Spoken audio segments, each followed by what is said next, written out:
first thing you want to do is to create a block for both front and back, and to do that you have to divide your bust measurement by 2 plus extra 2. Let's say my bust is 35. When I divide it into 2, it's going to give me 17 and a half, and then I'm going to add 2 to that, making it 19 and a half, but I'll just make it a round figure and use 20 inches. I'll just mark a line straight here, and that would serve as the hemline. Go ahead and do the same thing. But if your pattern paper is straight, you don't have to do that, but just have a straight line at the hem and upper part. I'm going to place the 20 inches this way, mark the midpoint of 10 inches, and then mark the other half on the other side, just the same way. We place the 20 at the end of the paper this way, mark 10 inches half, and then the other 10 inches. Okay, then I'm going to get the length so that I can mark it all out once. And you're going to start from your shoulder to your hip line, right? Measure from your shoulder to your hip line, and that would be the length. You can alter the length later, but just do it the same way. Okay, and by the time you're done, you should have something like this. Can you see? So we have the front block, and then we have the back block. The next thing I'm going to do is to start here and go down to my bust point line, which I'm using 10 inches, then the waistline of 17 inches, and then from 17 to the other line is from my waist to the hip line. I'll do the same thing on this other side just to have a straight line. Then I'm going to roll it out, the bust point and the waistline. So now we have the shoulder line, the bust point, the waistline, and the blouse length, which is also the hip line.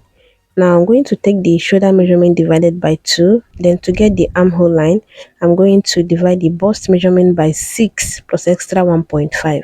For instance, 35 divided by 6 will give me 5.8. Then plus 1.5 will give me 7.3. Now to get it the right way, because this is where a lot of people get it confused, I'm going to get it from the back. Okay, you're going to divide your shoulder measurement by 2. Then from that point, you mark your shoulder slope of 1 inch first. So I have my shoulder slope of 1 inch. I'll just do the shoulder slope so that you understand this very well. Then I'm going to get the standard neckline measurement of 3 inches, then connect the shoulder slope to that point. Now you're going to start from this line, this shoulder slope, and go down to that your 7.3. Remember, I'm using my measurement here, okay? Do where to use yours. Then you're going to measure from the top line to that point, and you see I have about 8.5. You come to the front and mark the same value. So when they say divide your bust measurement by 6 plus 1.5, this is how you get it.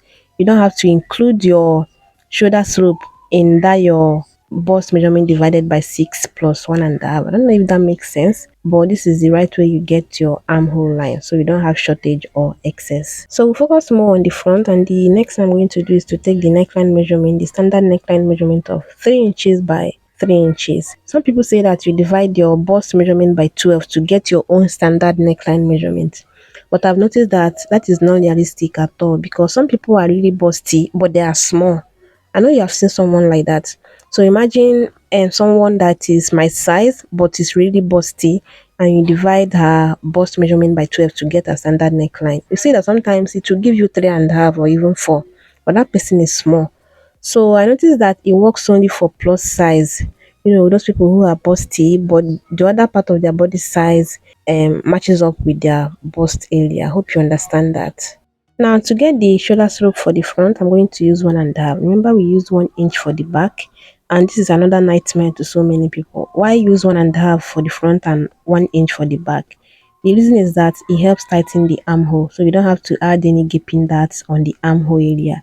Because if you notice on your body, the front armhole is kind of bended more than the back.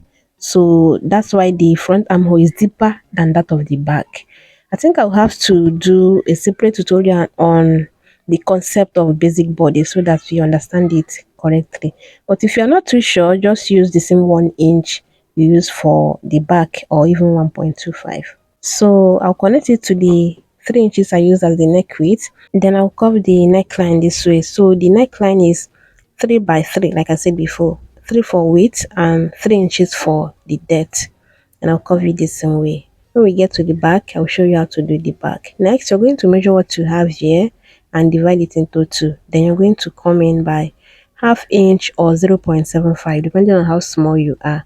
Okay, depending on how much tightening you want to do on this chest area. But for me, I usually do um 0.75, and that's what I have here. I'll leave it at that, then come to the waistline and take the bust span measurement. I'm using 3.75.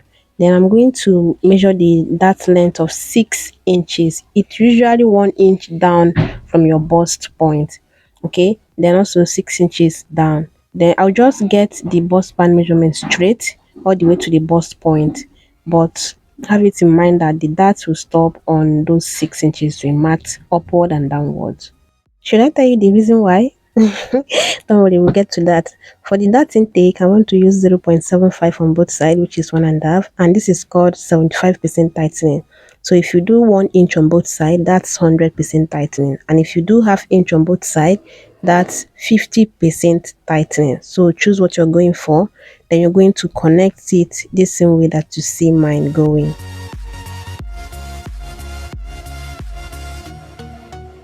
Then I'll just go ahead and start taking the side measurements. I wanted to have the darts here so that you know how I'll take the side measurements. I'll come to the armhole line, chest line, and divide the bust measurement by 4 plus extra half inch for ease. I usually do this on the front area because of the bust. You need some ease. Then on the waistline, the waist measurement divided by 4 plus the 1.5 we used as the dart intake. On the blouse length, I'll take the hip measurement divided by 4. I do not add any ease to the hip or the waist except for the front bust area, right? Then I'm going to place the curve this same way and connect the 3 points. Yours might not be looking all shapy like mine here, depending on your body size. Let's say my waist measurement is 30 inches and my bust is 35, so I'll take 7.5 here, and by the time I take the 1.5, you see where the waist measurement falls in. So don't beat yourself if yours is not as curvy or shapy as mine. Just make sure you have your accurate measurements on the right area or places. Okay, now go ahead and curve the armhole just the same way you see me do it. Next, I'll take the bust dart of 1.5 because the difference between my front length and back length is just 1.5. Then I'll curve it to the bust point like this. So if you're not comfortable with the neck width you have here, just come here and do your desired neck width. But it's just important that you have your standard neckline measurement and connect your shoulder slope to that point so that it helps tighten your neckline, whichever neckline width that you choose to do later. Okay. Now, the reason why you should not connect your dart all the way to the bust point is that you should not sew your dart to the bust point. If you do it that way, trust me, it's going to be kind of funny after you're done, because if you watch other basic body slope, you see that they do not sew the dart to the bust point, and there's a reason for that. And if you're not comfortable with the length of the blouse you have here, now is the time to go ahead and make it how short you want it. But like I said before, the length of your basic bodice pattern should get to your hip line so that it follows your body shape, and you can make it any short, how short you want it later on. And that's pretty much about the front. We move over to the back. And the first thing I'll do is to go ahead and get the neckline. The width is 3 inches already there, and the depth is 1.5. So anything between 1 inch, 1.5 is okay for the back neckline, right? Then I'm going to start on this top line here and go down to the back waistline, which is 15.5. Remember, we used the 1.5 difference as the bust dart. Okay, then I'm going to get the length, the blouse length here. I'll mark the 15.5. Then from that point, I'll measure down to the blouse length, or you can just come up 1.5 from the hemline, and that's the difference. Okay, whichever works for you, just go ahead and get the back length there. Then after that, I'm going to come to this waistline on the center back and come in by 0.75. You can do half inch or 1 inch depending on how deep your back is, but just know that the human body for the center back is not usually straight. It's very rare to see someone who her back is just straight like that. So you contour by half inch or 0.75 or 1 inch. Most times when I don't want to use that, I do 1 inch. Okay, and it helps contour the center back so well. Then you're going to place your curve the same way you see me do it and curve it. Then on this new line, I'll take the bust span measurement of 3.75. Remember, it's on the new line. and then the dart length of 6 inches up and 6 inches down. This 6 inches is that length is pretty much standard for most adults. Then to get this a straight line, I'll measure from the previous center back line to the bust span and do that on this upper part and down part. I'll connect a straight line. Then on both sides of the line, I'm going to take ½ inch dart intake and connect it just to give it that shape. All right. Then I'll start taking the horizontal measurements from this new line. I'll take the bust measurement divided by 4, the waist measurement divided by 4 plus the 1 inch dart intake, and then the hip measurement divided by 4 on the blouse length. I'm going to use my curve to connect these 3 points. Then I'll come to this armhole line and divide whatever I have here in total just to get the midpoint. I'll go in 0.25. And the thing is, if you use ½ inch for the front tightening, you do 0.75 for the back. But if you use 0.75 for the front, you're going to do ½ inch for the back. I don't know if you understand, but just go ahead and try ½ inch or 0.75 for the front, and whichever works for you, then you're going to continue with that. For me, ½ inch and 0.75 for the front works, and then 0.25 for the back works for me. Okay, and the next thing I'm going to do is to follow this same shape I have on the center back and add my zipper allowance. It's important to add your zipper allowance on the pattern so you don't forget. And well done, you're pretty much done for the front and back. Now you go ahead and decide if you want to cut this out or if you want to just use it as, as a slope. Whenever you want to do anything that requires a basic body, is to just trace it out. But if you want to cut, you're going to cut through the center, the waist dart, so that you can close the bust dart. But except you don't want to sew the bust dart, you don't have to cut the dart. You just leave it like this, because most basic body slope or Muslim that you see that they do not cut any of the dart. They sew the bust dart, they sew the waist dart. Aside that, you just have to trace this out each time you want to use anything that requires your basic bodies. It's easier that way, so you don't have to draft all over, because basically dressmaking centers around your basic body slope. So you place a fresh pattern, not necessarily a small pattern like this, the one that will contain all of that, then you use your tracing wheel to trace it out. But in case you want to cut, I'll be nice enough to show you how to cut it, right? So you separate the two patterns first, separate the front and back, then you start cutting either front or back, anyone you want to cut out first. And for a split second, I forgot what we are here for, and I started doing princess that.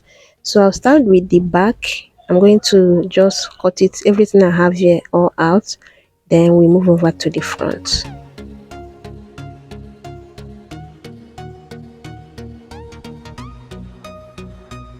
And to cut the front, I'm going to slit this dart like this all the way to the bust point, and that way I'll be able to close the bust dart.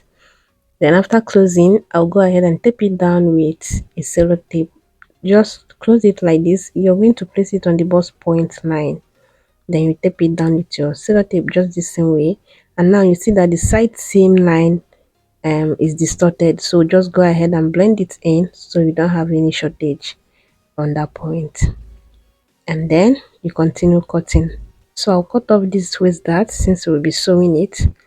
Then I would cut the armhole, the shoulder slope, and that's it. Now when you check the front and back, you now see that the waistline are matching up. That's the essence of closing the bust dart or sewing it. Once you sew it, you see that the sides are now equal. Only the center front, that 1 inch we added will reflect on. But once you close the bust dart on the side, the front and back line automatically becomes the same. So go ahead and transfer this to your fabric or turn it to anything you want to turn it to. And this is the end of our tutorial today. I'll see you in my next video. Bye bye.